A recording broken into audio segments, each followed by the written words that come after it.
If you're over 65 and still driving, do not skip this video.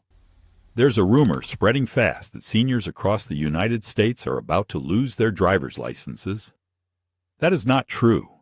There is no new federal law that automatically revokes licenses based on age. In America, driving rules are set by each individual state, not the federal government.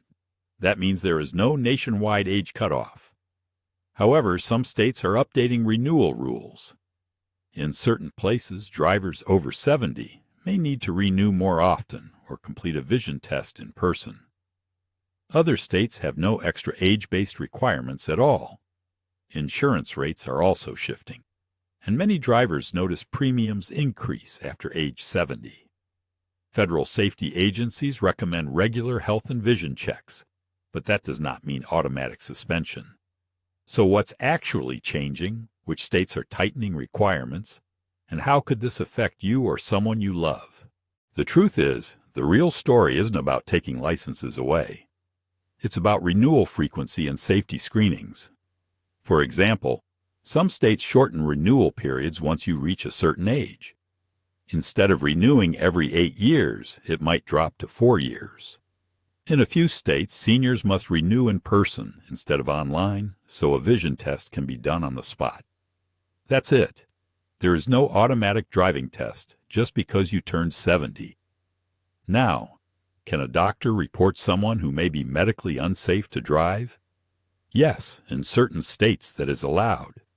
But that has always existed and applies to medical conditions, not age alone. Another big factor is insurance. Statistically, rates often rise after 70 because insurers view older drivers as higher risk. However, defensive driving courses can sometimes lower premiums. So before panic spreads, the key question is this: how do you actually protect your license and your independence? First, know your state's renewal rules before your birthday hits. Don't wait for a surprise notice in the mail. Second, stay ahead of vision changes. A simple eye exam can make the difference between passing a renewal test or facing restrictions like daytime-only driving. Third, talk to your doctor if you're managing conditions like diabetes, heart issues, or medications that cause dizziness. Many times, adjustments can be made that keep you safely on the road. And here's something most people don't realize.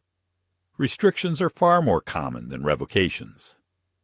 States often prefer limiting night driving or highway driving instead of fully taking a license away.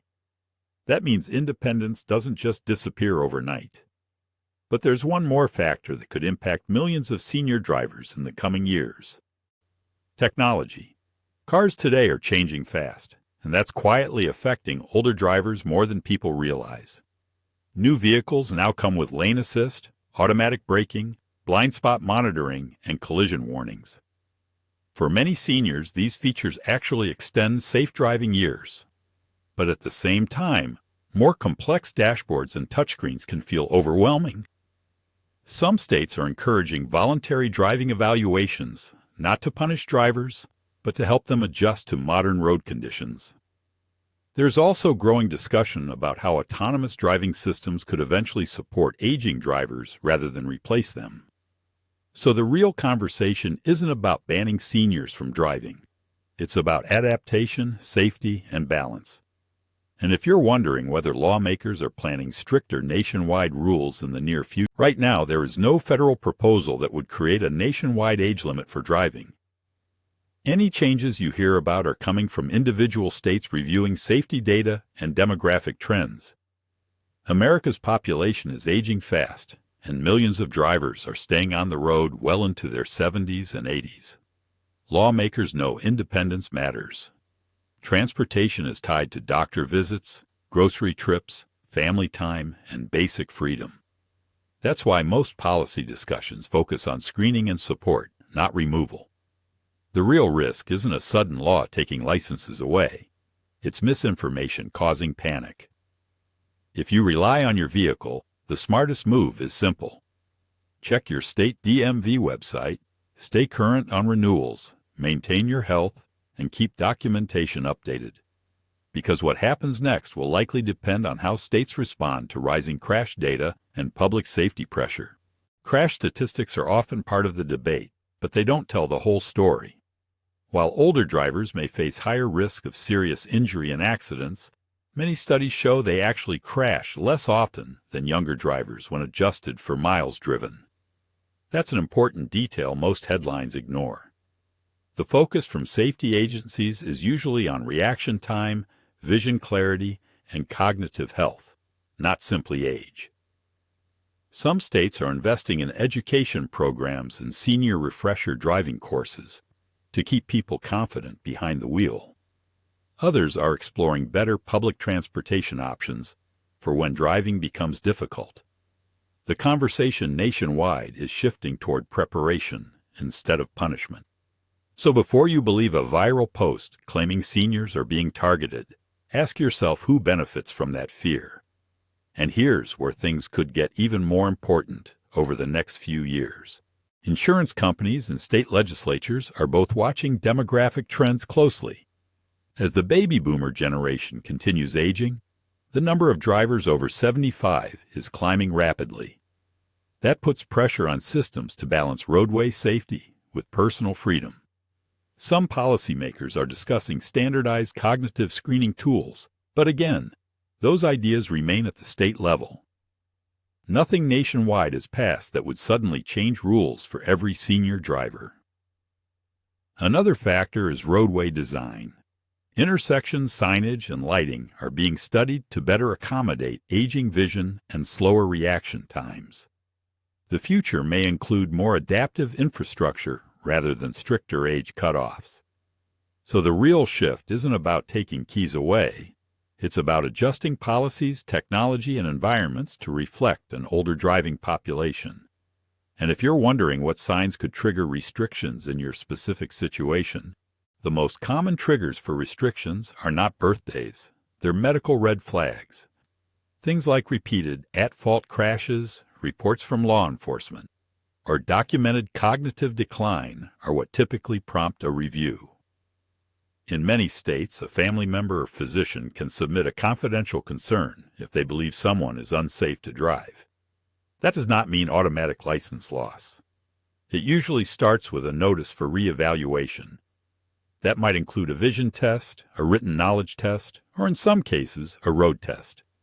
And even then, the outcome is often a restriction, not a revocation. Restrictions can look like no night driving, no highway driving, corrective lenses required, or staying within a certain distance from home. The goal is risk reduction, not punishment. That distinction matters because fear spreads faster than facts.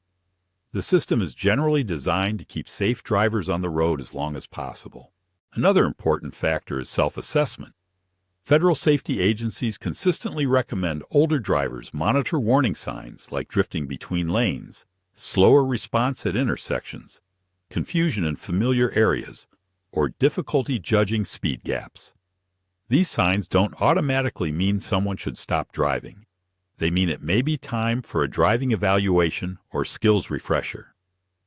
In many communities, occupational therapists offer driving assessments specifically designed for older adults.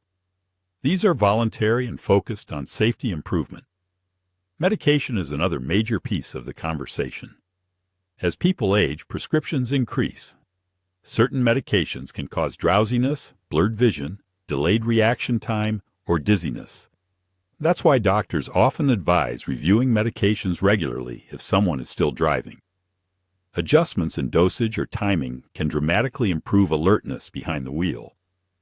This is rarely discussed in viral headlines, but it's one of the biggest real-world factors affecting senior driving safety. Then there's infrastructure. Roadway improvements across the country are being studied to support aging drivers. Larger font signage, better reflective paint, longer yellow light timing at intersections, improved lighting in high-risk areas. These changes benefit everyone, not just seniors. The conversation nationally is shifting toward universal design rather than age targeting.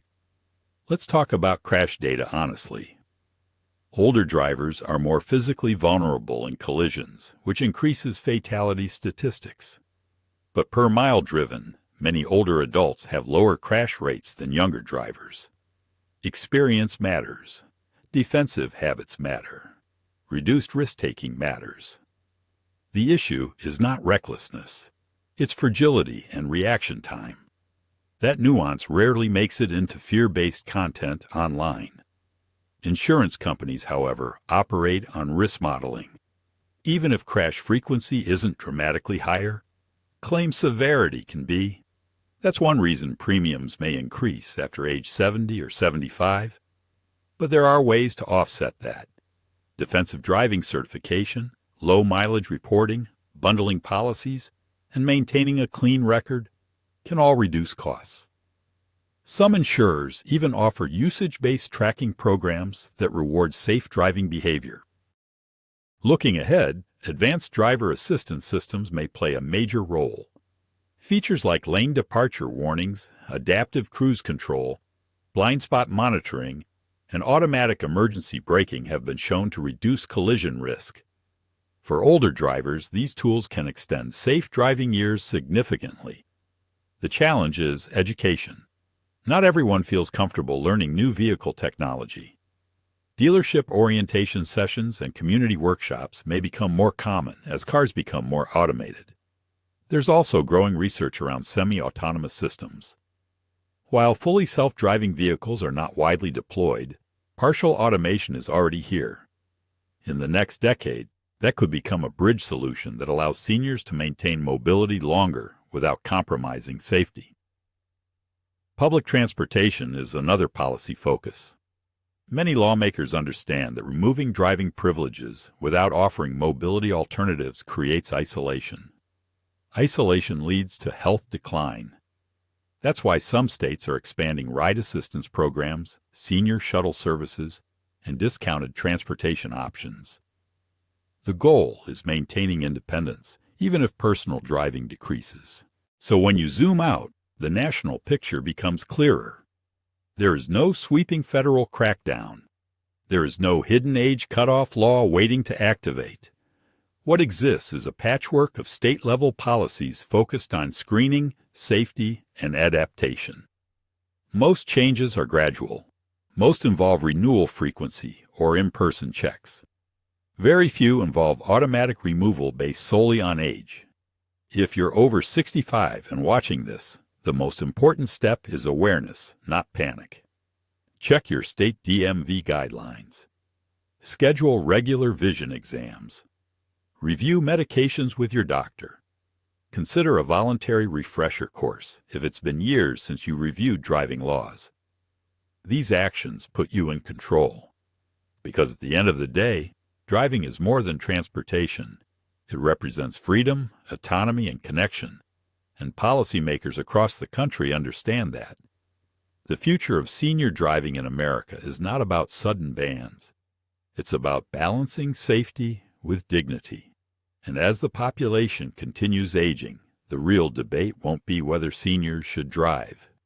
It will be how systems evolve to support them safely on the road for as long as possible. So here's the bottom line. Don't let fear take the wheel. There is no nationwide law targeting senior drivers. What matters is your health, your habits, and your state's specific rules. Stay informed. Stay proactive. Keep your skills sharp. Independence doesn't disappear overnight. It's protected by preparation. And as policies evolve, those who stay ahead of the facts will stay confidently on the road.